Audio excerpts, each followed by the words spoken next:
ആ ചില്ലിട്ട് ഇതെന്തോ മുളം പുട്ടല്ലേ? മുളയാണ് സാധനം. മുളം കുറ്റി.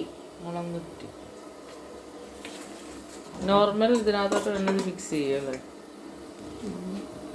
നോർമൽ പുട്ടിന് നിറയ്ക്കുന്ന നമുക്ക് അങ്ങനെ നിറയ്ക്കണം. ഇടയ്ക്ക് ഈ ഇതിനകത്ത് മുളം കുറ്റി ആയതുകൊണ്ട് മറ്റേ കുറ്റിയെക്കാളും വലുതായിരിക്കും, കുറച്ചുകൂടെ വലിപ്പമുണ്ട്, വലിയ കുറ്റിയായിരിക്കും. ചിരട്ടയ്ക്കകത്ത് മുട്ടിട്ട്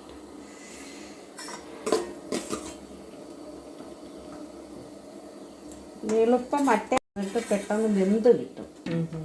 ഇതിനകത്ത് ചീനിയൊക്കെ പുഴുങ്ങിയെടുക്കാൻ പറ്റും. മുളം കുറ്റിക്കകത്ത് ചീനിയൊക്കെ പുഴുങ്ങാം. പിന്നെന്തൊക്കെ ഉപയോഗമുണ്ട്? മുളം കുറ്റിക്കകത്ത് പഴമൊക്കെ പുഴുങ്ങാം, പിന്നെ ചീനി പുഴുങ്ങാം. ചീനി ഇങ്ങനെ കൊച്ചായിട്ട് അരിഞ്ഞിട്ടിട്ട് ആവി കയറ്റി വേവിച്ചെടുക്കാം. എല്ലാം മുളം കുറ്റിക്ക് ഔഷധ ഗുണവുമുണ്ട്. മുളം കുറ്റിയൊക്കെ ഉപയോഗിക്കുമ്പോഴേ പ്രകൃതിയിൽ നിന്ന് കിട്ടുന്നില്ലേ, മറ്റേ അലോകിനിയൊന്നും. കൈയൊക്കെ പൊള്ളുവോ? കൈയൊക്കെ എൻ്റെ ചിരട്ട ഇത് ഈ ഭാഗമായിരുന്നു ഇവരിങ്ങനെ ചിരട്ടയൊന്നും മൊത്തത്തിൽ പൊക്കുക. ഓട്ടയുള്ളൊരു ചിരട്ട. അത് ഞാനിങ്ങനെ വെക്കുന്നതെന്ന് വെച്ചാൽ ഈ പുട്ടുകൂടത്തിന്റെ മാവൊക്കെ വലുതാ. അപ്പൊ എനിക്ക് ഇത് വെക്കണമെങ്കിൽ ഇത് അല്ലെങ്കിൽ ഇവിടെ തുണി ഉണ്ട്, അത് ചിരട്ടയാ. ചിരട്ട വെച്ച് അടയ്ക്കണം. അതാണ് ആ ഹോളുള്ള ആ ചിരട്ടയുടെ സാധനം. ഇതാണ് ഗൈസ് ചിരട്ടപ്പുട്ട്. ചിരട്ടപ്പുട്ടല്ല, എന്താണ് മുളം കുറ്റിപ്പുട്ട്. അല്ല മറ്റേ ഒന്നും എടുത്തില്ലേ? അതെടുത്ത് അതല്ലേ അടിയിരിക്കുന്നു. അതെന്തിന് ഇതെവിടെന്നാ? ഇത് ഈ ചില്ല ഇതിന്റെ ഈ ചിരട്ടയുടെ അതിന്റെ പുറത്ത് ഇതൊന്നും വെച്ച് വെച്ചത് കറക്റ്റ് ആയിരിക്കും. ഇത് വെക്കാക്കത്തില്ല. ഇത് ഇതിനു വേണ്ടി ഞാൻ ചെത്തി വെച്ചേക്കുന്നതാ. ഇതിപ്പം വിസ്താരം കൂടുതലല്ലേ ഇതിന്റെ ദോരത്തിന്, മനസ്സിലായില്ലയോ? വലിയ ചിരട്ട മാറ്റി ചെറിയ ചിരട്ട അപ്പൊ ഇതിൽ കൂടി ഇങ്ങനെ ആവി ഇങ്ങനെ പോവല്ലേ? മുളം പുട്ട്. ഇത് ഇവിടെ ഇങ്ങനെ ഒരു വലിയ തുണി ചുറ്റുവാണെങ്കിലേ ഈ പുട്ടുകുടത്തിനകത്തങ്ങ് ഇറക്കി വെക്കാം, മനസ്സിലായോ? അവന്മാര് ഇവിടെ കനവില്ല, അതുകൊണ്ട് ഈ പുട്ടുകുടത്തിന്റെ വക്ക് വലുത്. ഇതിന്റെ കുറച്ചുകൂടെ ഫ്രണ്ട്ലി ആയിട്ടുള്ള ടൈപ്പ് കിട്ടുമായിരിക്കും ഇപ്പൊ. എന്തുവാ ഇങ്ങനത്തെ ഇങ്ങനെ പിടിയുള്ള ഇത് മുളക്കി വെക്കാൻ ഒക്കത്തില്ല. മുളയുടെ എന്ന് വെച്ചാൽ ഈ മുള ഈ ഇങ്ങനെ വരുമ്പോൾ കുറച്ച് ഭാഗം കട്ടിയായിട്ട് അവിടെ വെച്ച് വെട്ടി വെട്ടി എടുത്തിട്ട് ദൂരം ഇടുന്നില്ലേ നടുക്ക്.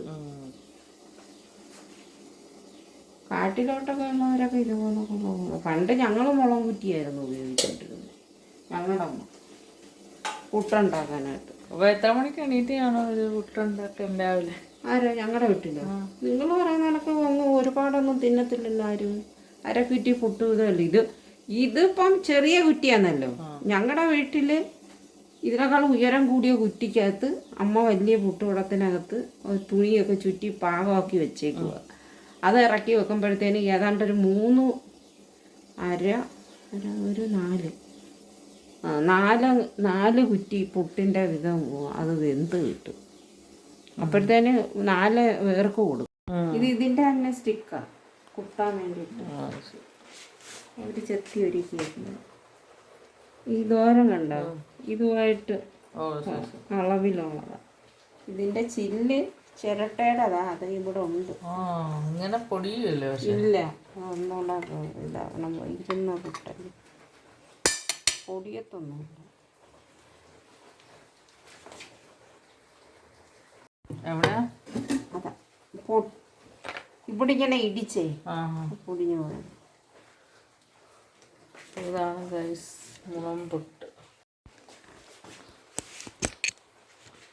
എടുക്ക്.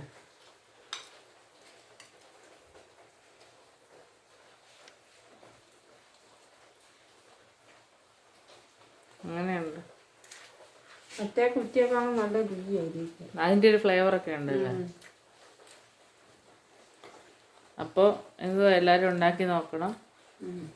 വീഡിയോ ഇഷ്ടപ്പെട്ട ചാനൽ ലൈക്ക് ചെയ്യണം, കമൻറ്റ് ചെയ്യണം, സബ്സ്ക്രൈബ് ചെയ്യണം. പറ. ഇത് വേറെ ആണോ? ഇതിൻ്റെ പറ. എന്തോ? ചാനൽ ലൈക്ക് ചെയ്യണം, ലൈക്ക് ചെയ്യണം, ഷെയർ ചെയ്യണം, കമൻറ്റ് ചെയ്യണം, അഭിപ്രായങ്ങൾ അറിയിക്കണം. അപ്പോൾ ഏറ്റവും നല്ലൊരു വീഡിയോ ആയിട്ട് ഇനി പിന്നെ വരുന്നതായിരിക്കും. ഇഷ്ടപ്പെട്ടുണ്ട്.